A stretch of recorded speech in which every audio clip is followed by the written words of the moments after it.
Hi, everybody. Welcome to another episode of the Long Distance Work Life Podcast. I'm Wayne Termel. I'm Marisa Eikenberry. Yes, she is. And this is the podcast where we look at remote work, technology, leadership, and just trying to survive the way the workplace is changing and keep the weasels at bay. Welcome, welcome. Today is a joint Wayne and Marisa one-topic episode. Marisa has chosen the topic. So, Marisa, go ahead, lady. Absolutely. So one of the things I thought that we could talk about, and I know we talked about this a little bit before we started recording, but this idea of remote first versus remote friendly, and maybe some of the other buzzwords that we hear about in this remote world right now. But I know those two specifically I see all the time, and I know there is a difference, and we should probably talk about it. Well, we probably should. The first thing to remember is that we track the buzzwords so you don't have to, dear listener. I have been in this business, in the virtual remote work space, well over 15 years and listened to the way things change. I remember when we used to telecommute, and before that, or after that, it was teleworking. And the government actually has big binders full of telework policy that they then had to go in and do a search and replace because now it's work from home or WFH. And one needs to be very careful with the acronyms when you start using those letters in some combination. So there are a bunch of buzzwords that we should probably tackle, but let's start with remote first and remote friendly. Remote friendly basically means we're open to the idea of people working remotely. It suggests that there is an office, there is a central location, but we've got people that work elsewhere and we do our best to not make it suck. So in a way, it's almost kind of saying we're a hybrid company, kind of. Well, you're willing to be a hybrid company. Remote friendly kind of presumes that the default is the office, but we will still love you if you don't come in every day and you work somewhere else. We're going to talk about hybrid, I suspect, in just a minute. Remote first basically means we are set up as a remote company. So the primary is remote. It's primary remote. We hire people with that notion. We build our systems around that. There may or may not be an office where a couple of people sit, maybe an admin or two, but basically we are a remote company. And where you see that a lot is in engineering and especially IT, coding, those types of companies. Yeah, I just saw that Robinhood recently advertised, well, I say recently, it may have been a few months ago, but that they are now advertising themselves as a remote first company.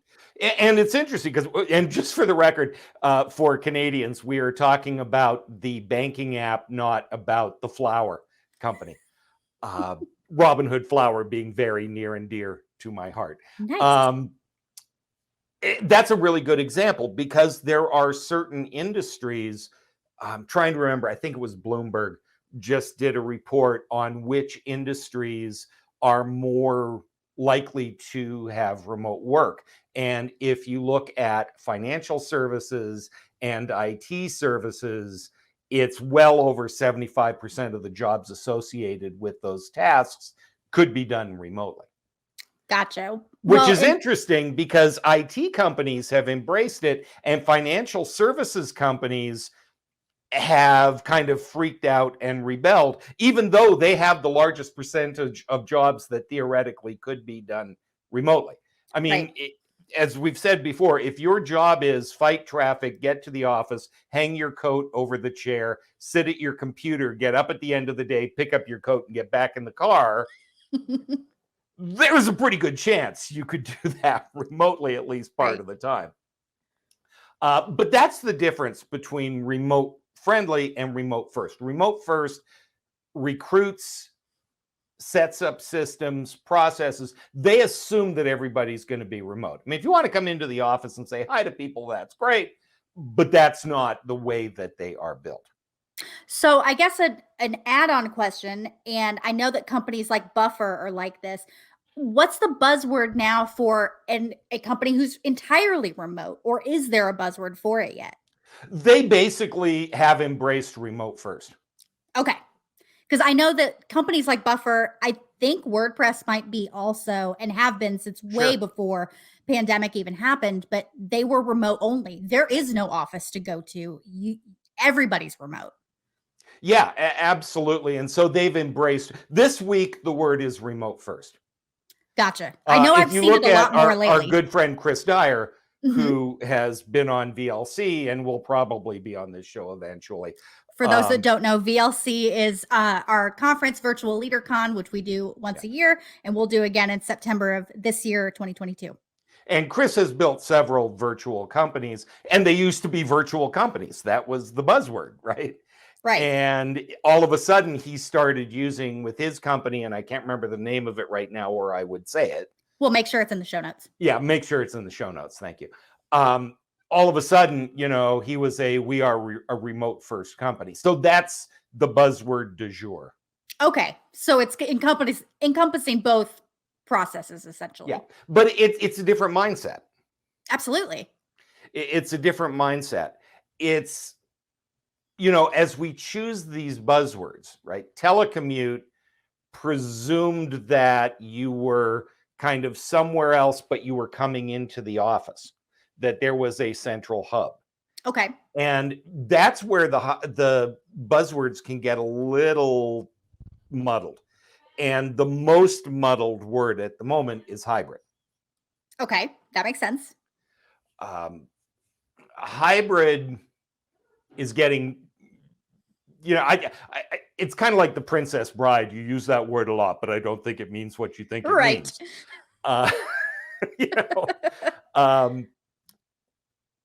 Hybrid often gets conflated with blended or flexible work or a bunch of other terms. Right. That basically imply what you had said earlier on, this notion that there is an office and some people are in the office and some people are out of the office. And that's kind of what it means. It usually means that there's some mix of that. Okay. What we need to do, though, I think when we focus on this notion of the office and then others, it does a couple of disservices. And people that are listening to that, please, we'd love your comments and your questions about that. The challenge is, and if you've read A World Without Email by Cal Newport, his thing is the reason we get in trouble with too much email and too many meetings and Zoom fatigue and all of this stuff is we're trying to recreate the office environment. Right. When we do that, we create constrictions around time. Yes. I joke that in America, if you live on the West Coast, you better be an early morning person because the sun revolves around the Statue of Liberty and everything is based on East Coast time, no matter where you live. Right. Well, that kind of takes out the flexibility. If you need to be available during East Coast hours, that's not true flexibility.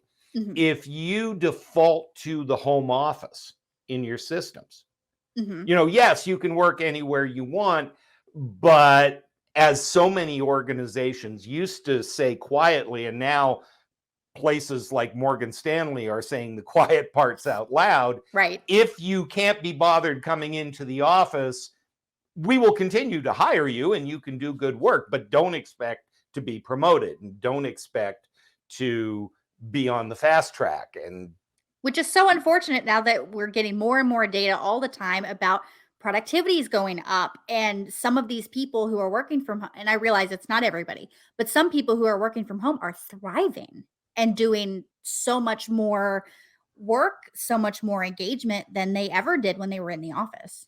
Yeah, far be it from me to defend senior leaders ever. Okay. That is so not my default position. It's a great place to start.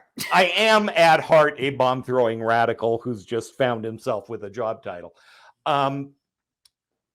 But the challenge is you can't take something that has made a lot of people really rich and really successful and has entire cities built around it Mm-hmm.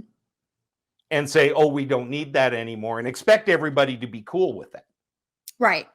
And, you can't just say, hi, London and New York, it's been real, but, Yeah, absolutely. I'm moving to Montana and here's my IP address.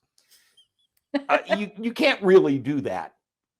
Right. And that's some of what you talked to Laurel about in the last episode too. Yeah, this notion that it's all going to be utopian and whatever. And that's the thing about hybrid work, is hybrid started out being just this messy blend. And I guess that's what that kind of traditional arrangement is a blended approach. A true hybrid, if you look at the biological definition of a hybrid, is it's two species that are brought together and they actually create a new species that is capable of breeding amongst itself and doing other things.